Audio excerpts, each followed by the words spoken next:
Hi, I'm Zibby Owens, and you're listening to Moms Don't Have Time to Read Books. This 30-minute podcast features a new author interviewed by me every single day, 365 days a year, for about 30 minutes. I am also the publisher for Zibby Books, which publishes 12 books a year in fiction and memoir. Our books are already out now. You can check it out on zibbybooks.com. And we have a magazine called Zibby Mag, where we have lots of wonderful essays and lifestyle features. That's at zibbymag.com. We have classes at zibbyclasses.com. And I recently opened a bookstore in LA called Zibby's Bookshop at 1113 Montana Avenue at 11th Street in Santa Monica. I hope that you are able to enjoy some of our other offerings. But this here podcast is the basis of all of it and started in 2018. And no matter what I do, this is basically my favorite thing. Enjoy.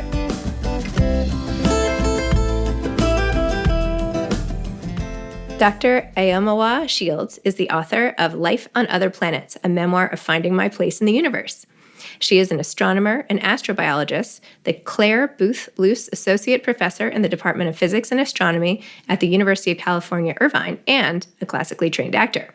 At UC Irvine, Dr. Shields leads a team of researchers and educators at the Shields Center for Exoplanet Climate and Interdisciplinary Education, SCECIE. Her research focuses on exploring the possible climates and potential habitability of planets orbiting stars other than the Sun, called extrasolar planets. She employs a hierarchy of computer models to carry out her research, including those traditionally used to predict climate and weather patterns on the Earth. Her papers have been published in a range of peer-reviewed journals, including the Astrophysical Journal, Astrobiology, and Astrophysical Journal Letters. Dr. Shields received her PhD in astronomy and astrobiology from the University of Washington in 2014. She also has an MFA in acting from UCLA in 2001 and an SCB in Earth, Atmospheric, and Planetary Sciences from MIT in 1997. She held an NSF Astronomy and Astrophysics postdoctoral fellowship and a UC President's postdoctoral fellowship at UCLA and at the Harvard Smithsonian Center for Astrophysics prior to joining the UCI faculty in 2017. She was awarded the prestigious NSF Career Award, and her research is also supported by the NASA Habitable Worlds and Exoplanets Research Program. As a 2015 TED Fellow, Dr. Shields uses her theater background to communicate science to the public in engaging, innovative ways. Her TED Talk, How We'll Find Life on Other Planets, has garnered over 1.8 million views. Dr. Shields also wrote and narrated the popular TED Ed talk, Should We Be Looking for Life Elsewhere in the Universe, for young audiences. Dr. Shields is the founder and director of the educational program Rising Star Girls, which encourages middle school girls of all colors and backgrounds to explore and discover the universe using theater, writing, and visual art, and trains educators around the world to conduct creative arts-based astronomy workshops in their communities. Dr. Shields' unconventional career path has been featured in the books Changing the Equation, 50-Plus U.S. Black Women in STEM by Tanya Bolden, and The Portfolio Life by Christina Wallace. She has appeared in numerous media outlets, including PBS's Nova, Glamour Magazine, Teen Vogue, the Discovery Channel, and the History Channel.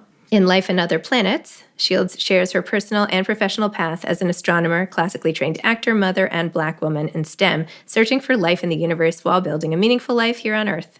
She is the proud mother of 5.5-year-old rising star girl, Garland Rose, who she and her husband, Stephen, have deemed the most extraordinary life form in their universe. Welcome, Aomawa. Thank you so much for coming on Moms Don't Have Time to Read Books to discuss Life on Other Planets, a memoir of finding my place in the universe. Thank you for having me. I'm really excited to be here. Oh, yay. Well, I loved learning all about your life and everything from education to random viruses to kids. I mean, it's amazing. I feel like I've gotten the whole spectrum here. So tell listeners a little bit about what your book is about and why you decided to write a memoir at all. Yes. Well, and I have to say that I've been a fan of the title of your podcast for some time, because that's exactly how I feel as a mom, that I don't have time to read books, and which is of course ironic since I wrote one. I wrote this book because I've known for a while that my path was unique in that I had this love of astronomy and also loved acting, these two loves. And whenever I would talk to people about it, I frequently got a look of surprise, look of this quizzical look, like, how did that happen? How do you figure that out? But it's only more recently that I've become aware of how not as much of a rare magical unicorn I am as I once thought I was. Like people have reached out to me since the TED Talk I gave in 2015 and have told me that they relate, that they have these, in some cases, it's more than two loves, these things that they've been thinking about how to combine and they haven't known how to. And so what that told me several years ago is that sharing my story could be beneficial to others, and helping other people feel less alone compared to how I felt. So talk about how you discovered your love for both things in this sort of Yes. fee pattern here. Yeah. So when I was 12 years old, I was in 7th grade and we had these little teams that were like Team A, Team B, Team C, and groups of 7th graders. And we were shown movies, and our team, Team A, was shown the movie SpaceCamp all together. And that movie, it rocked my world. And it's funny because that movie, it's not like it's critically acclaimed or anything. I loved that movie. Everybody around our age saw that movie. I don't know. It needs a comeback, basically. Reboot. It's amazing. Kids got to actually go to space at SpaceCamp. And up until that point, I had some moments where I felt like in awe of what I saw when I looked up. I write about how I was that kid that would look up and I was often bumping into things, on the street because I was looking up. And my grandmother worked at Miramar Air Force Base, which is what it was called back then. I think it's now called Naval Station Miramar, but it was the place where Top Gun, the original Top Gun movie, was filmed. And I remember seeing that movie and that point when Kelly McGillis whips her head around and her hair is shining in the sunlight. And she's these sheer black pantyhose and she's just a badass. And I was hell yeah, astrophysics. That's what I want. So there was those moments. There were easier ways to get black pantyhose, but I'm just, you did not have to go and get a PhD and all that. But okay, go ahead. But when I saw the movie SpaceCamp, it all came together. The Blue Angel shows that our family would go to see at Miramar, this aerial flight team that did these death-defying acts in the sky, and the Top Gun movie, it all was synthesized in this SpaceCamp movie. And in my mind, my little brain was that's it. That's what I want to be. And so I ran home to my World Book Encyclopedia set and pulled out A and looked up astronomer and astronaut and I'm a planner. And so even back then I was all right, this is what I'm going to do. I'm going to go to MIT. That's the best science school I knew at the time. And I'm going to major in astronomy. I'm going to apply to NASA. And that set my trajectory for quite some time. But what I realized I hadn't accounted for was you can make all the plans in the world and then life happens. And things come into view that can divert us from those best laid plans. And that's what happened for me. I was at a prestigious prep school called Phillips Exeter, and I was roped into going to an audition with some of my girlfriends for this play called Steel Magnolias, which I've heard of it. And everyone wanted a role in that play, and I really didn't care that much about it. And of course, that's why I think I got cast. I wasn't I hadn't put much weight in how the audition would go. I was just I'm here with some friends. I'm taking a break from homework. And then I got this role. I got the role of Truvy, Dolly Parton's character, naturally, right? Typecast, to be sure. But that changed. That changed the course of my life. Suddenly I had this other thing that I really loved to do. And I acted in play after play, and became the acting girl on campus and the astronomy girl. I was a proctor at the observatory, which meant I had my own key and I could take friends out and show them stuff in the sky and boyfriends too. That was fun. And so at Exeter, there didn't seem to be a conflict with loving these two seemingly disparate things. And then, you get to the point where it's time to choose a school, and it's what do you want to study? And it became clear that I needed to choose, or at least that's how it seemed to me. And so I stuck with what I had known for the longest time. But the things, they kept coming up, one dream, I would spend time doing that. And then the acting would knock on my door and was hey, you're forgetting about me. So I did, I finished MIT. I started a PhD program in astrophysics. I did 1 year. but I couldn't concentrate. I mean, in a nutshell, I was like, while my classmates were doing problem sets, I was thinking about which movies were going to get nominated for Best Picture that year, and I think in many ways it was an escape because I wasn't really focused when I wasn't doing well. It was like, but I can do this, but this is where I can put my mental energy. Like, this is something that all of you, it's outside of this world. I have this. And so I sought it as that, like, kind of pure, untouched place I could go in my mind, where no one could touch me, no one could tell me that I wasn't good enough. And so, I had an old white male professor in that PhD program tell me to consider other career options. And I thought that was like the final gavel of like, you don't belong. And so I did apply to acting schools. I had dabbled in this at MIT, applying to some acting schools, but this time around, I really went for it full force. And I did get in and decided to leave and did acting and got an MFA at doing that, but it's like that thing of one without the other never felt fully like me. Mm-hmm.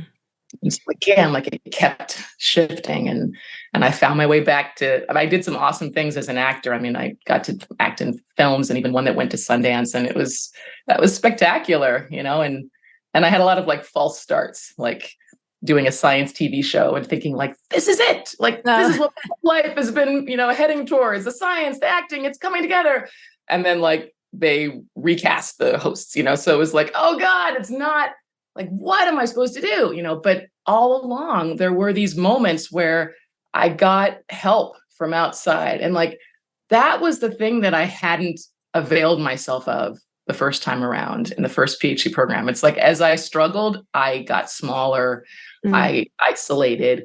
And what I learned was it's all about community. And this is what I have to remember too, even now, because I think my tendency is to like be in my own world, whether it's my own world as a parent and a wife, and and like, this is our family, and like, who needs other things outside? It's like, I still need friends and mentors and supporters. And I think many people feel that way, but yeah, I ended up the second time around, like seeing, even though I was acting, realizing that, oh, I missed astronomy, and I didn't want to be on the outside of it, learning about these amazing discoveries on the news. I wanted to be involved in that. And during at this point, it was like 10 years, and eventually it became 11 between that first PhD program and when I became willing to apply again and go back and start over.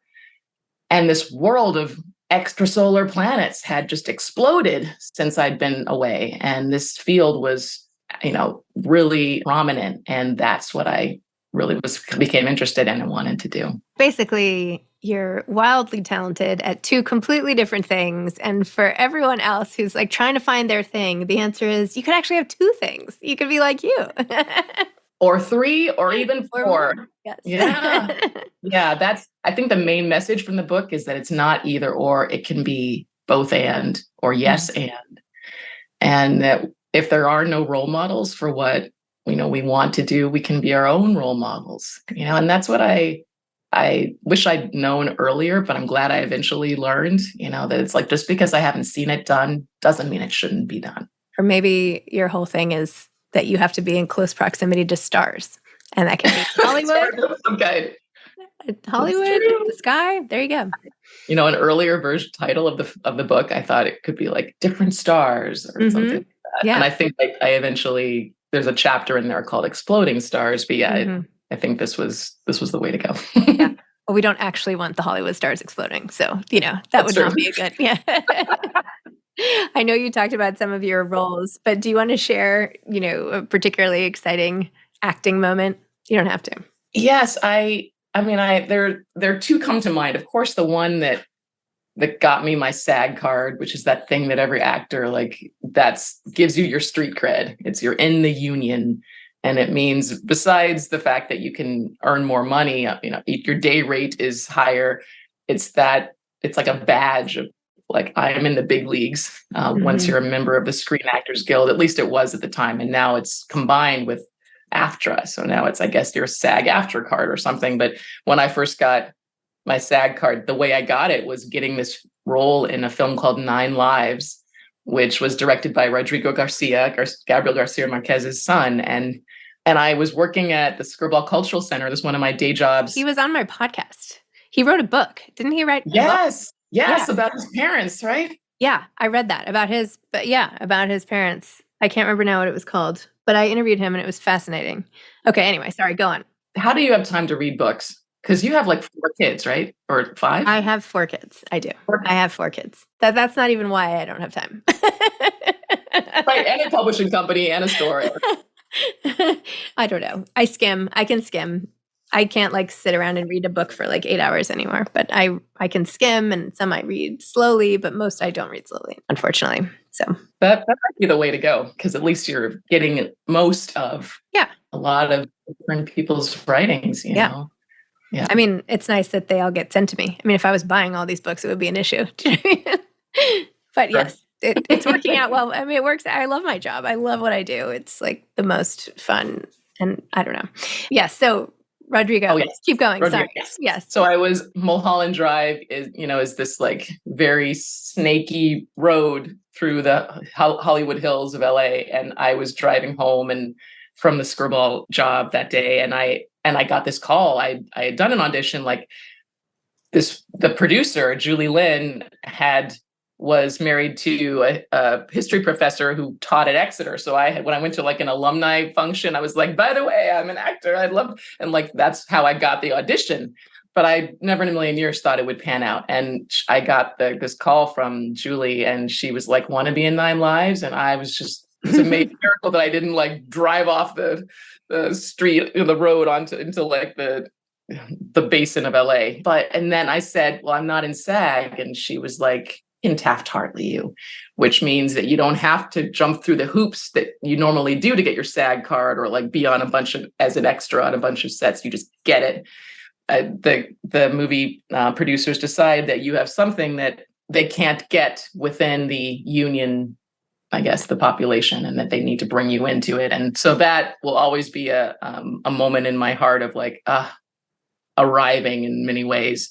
And then the experience of filming it was fun, because that film in particular has a unique quality in that it's shot with a steady cam. And what that means is that there's no internal cuts to a scene. So it's called 9 Lives. It focuses on 9 different women and about 15 minutes in their lives. And these women are like played by Sissy Spacek, Amy Brenneman, Glenn Close, Dakota Fanning, and Robin Wright. And I was a prison guard with Miguel Sandoval, who I knew from Clear and Present Danger, which I was totally into the Tom Clancy, Jack Ryan type films back then, and like seeing him. And now, of course, he went on to be in Medium and stuff. And like, but we were both the prison guards wrangling Elpidia Carrillo, who was the woman whose life was featured, and she was in prison, and like her daughter was on the other side of the glass, and she was trying to have a conversation with her daughter, and the freaking phone wouldn't work, And it's like this moment that I now finally, now as a mother, I can have an inkling of like understanding of how frustrating and like despairing that moment would be.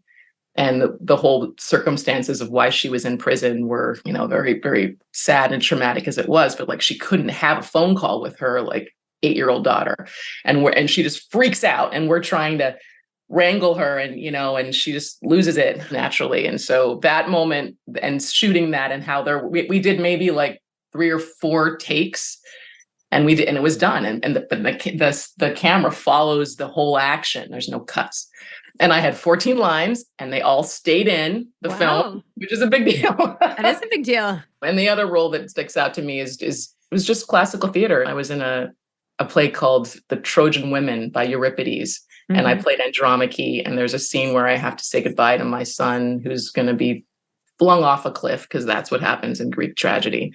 And again, I wasn't a parent at this point, so I had to, use all my training and try to imagine and put me as if I were that person.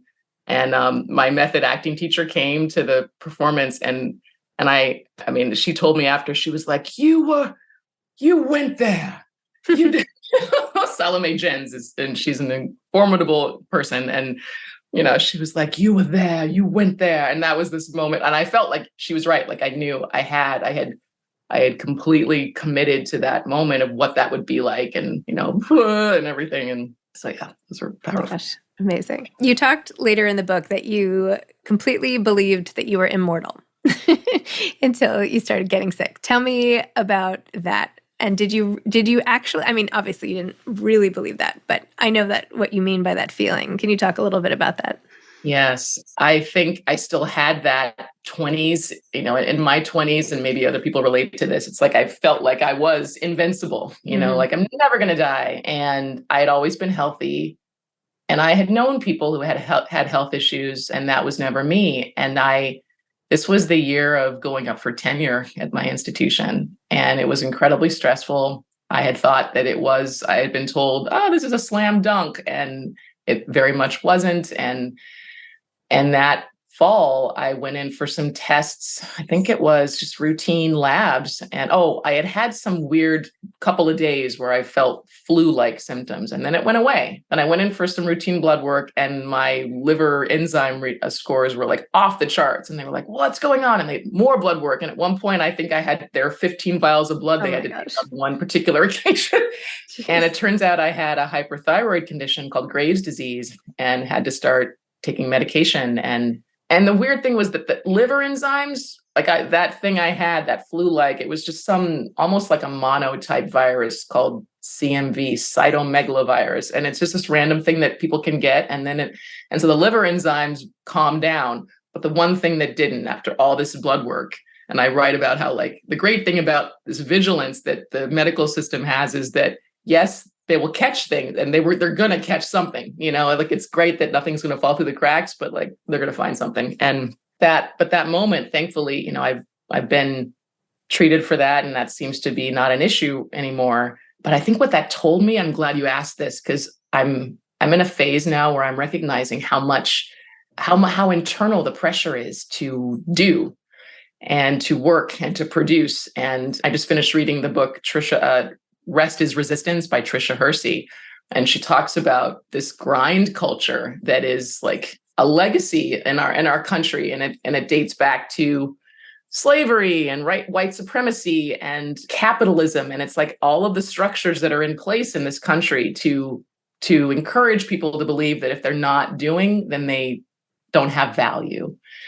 And what that's told me now post tenure is that slowing down is like what I have to remember more, because that allows me to be my best, healthiest self. That whole idea you can't take it with you when it comes to money is also very present when it comes to work. It's like all that work that I do and whatever I'm producing, I can't take that with me, and it's like all that what's most important for me is my relationship with myself and others, and like the quality of life. So yeah, I'm a little bit more aware now of the fact that I'm not immortal. And I think the gift in that is like, how do I want to live each day? That sense of presence and letting my body be my guide rather than the to-do list. I can hear this like a million times, but it takes often something to happen to get you to actually slow down. We can know that it's important, but it's hard to just do it, isn't it? I feel like. Really true. True. In terms of the writing of your book, what was the experience of sort of going through your entire life like, and what advice do you have for aspiring authors? It was very healing and I think affirming too. At one point, there were those moments where I was like, gosh, there was so much random stuff that happened to me. Like, is anyone going to want to read this? And of course, what is the most important to include, because there are a lot of stuff I could have said. And it's like, thank goodness for editors that helped with that. Like, I think the affirming part was, yes, this is important. Yes, this story needs to be told. And I feel like if I can be of service to someone out there who has a non-traditional background or a non-traditional story, and that person reads the book and feels comforted and inspired, then like my job is done. The book's job is done. I've been writing, Natalie Goldberg is my writing teacher. And so she taught me how to write and how to keep the hand moving, even when the mind was saying, oh, that's dumb. Oh, that's stupid. No one's going to want to read that. Like, to keep the pen moving through all of that. And I think that helped stand me in good stead when I was rereading, when I was deciding, because that inner critic, that inner editor, whatever you call it, the monkey mind, it's always going to be there. The imposter syndrome that I write about a lot in the book, it's always there. But like the knob gets turned down, the volume knob gets turned down, the more and more I go, and as she says, continue under all circumstances. Like when I was at a retreat of hers and I was freaked out about failing my qualifying exam as I write, and I told her about it, and she basically said 2 sentences on a paper. I'm not sure if I can swear on the podcast. No? Sure, Okay. Go for it. She wrote, "You're on the horse. Now fucking ride it." And it's like all that stuff in my head, that I was hearing someone recently say they call it the shitty committee. Now I've sworn twice. In the head, it's like my head will tell me, it'll justify anything. I write it like my own mind was my biggest racist back in those days, telling me like, you shouldn't do that. There are no Black women who care about their looks and are astronomers. That same mind can tell me, you're not a good writer. Why write this stuff? Or you still think you can be an astronomer right now? Like, but it's that mind is always going to go. But what I do with those thoughts is different now. I can recognize those thoughts as those old tapes that will play when I'm trying to meditate and feeling, freaked out by the silence. Then I'll like revert to old tapes, because then that's something that I can listen to. And instead I can tell myself, okay, old tapes, go back to breathing, or some other way I can take care of myself. So I think the process of writing the book allowed me to accept myself on an even greater level. And I encourage people who are thinking about their stories and questioning whether they have a story to tell. Usually the people that are asking that question always have a story to tell. So like, just tell it, just one sentence after another, as like Hemingway said, right? One word after another. And eventually those sentences add up to something that can really inspire others and maybe even the whole world. Wow. Beautiful. Thank you so much. Thank you for sharing your whole world and many other worlds, perhaps, with our listeners here. Thank you so much. I'm glad that it's a good reminder that our place in the universe does not have to be one specific place, that it can be an all-encompassing thing, and that's important. That's important too. So thanks so much, Zibby. Thank you. Thanks for coming on, and take care. You too. Okay. Bye-bye. Thanks for listening to this episode of Moms Don't Have Time to Read Books. Don't forget to follow me on Instagram at Zibby Owens and at Moms Don't Have Time to Read Books. Also sign up for my newsletter at zibbyowens.com and sign up for my virtual book club and meet lots of authors on Zoom every other week. Thanks so much to Steve and Ryan at Texture Sound for the sound editing. And thank you to Morning Moon Productions for providing this fantastic intro and outro music.